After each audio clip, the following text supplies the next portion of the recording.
mektup bile salmadın, bir selam bile yok.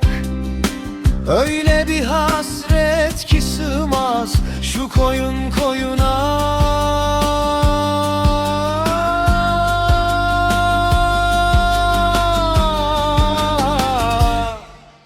Yar gelmedi, yaylaya gelmedi be. Gönlüm kaldı dağ başında, yel vurdu be.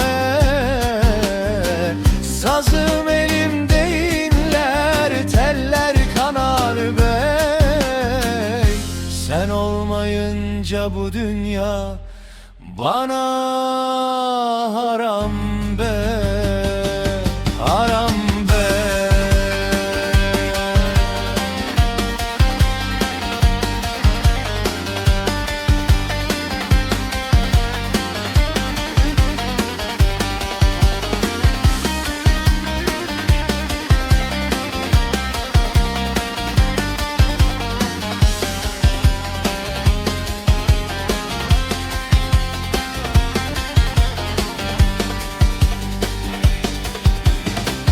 Çoban ateşinde köz köz oldum ben.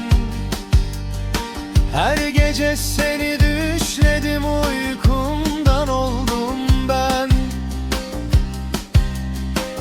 Kavalım ağlarda bulsuz bu. Senin hayalinle doldu bu virane oba.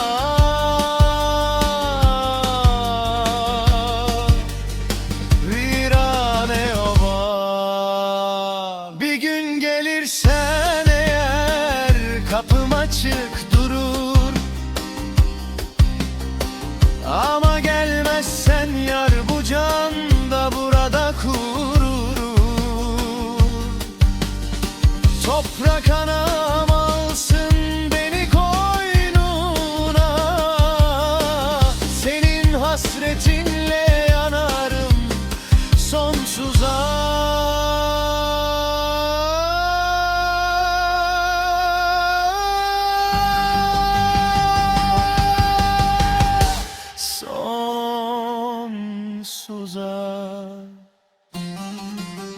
Yar gelmedi, yaylaya gelmedi be.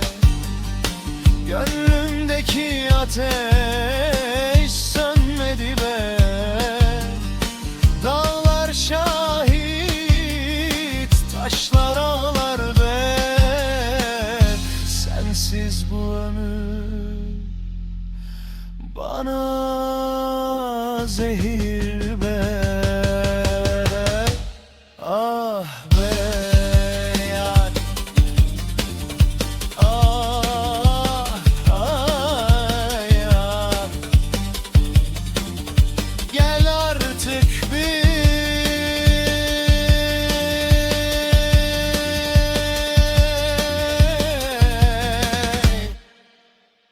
bitsin bu hasret ya.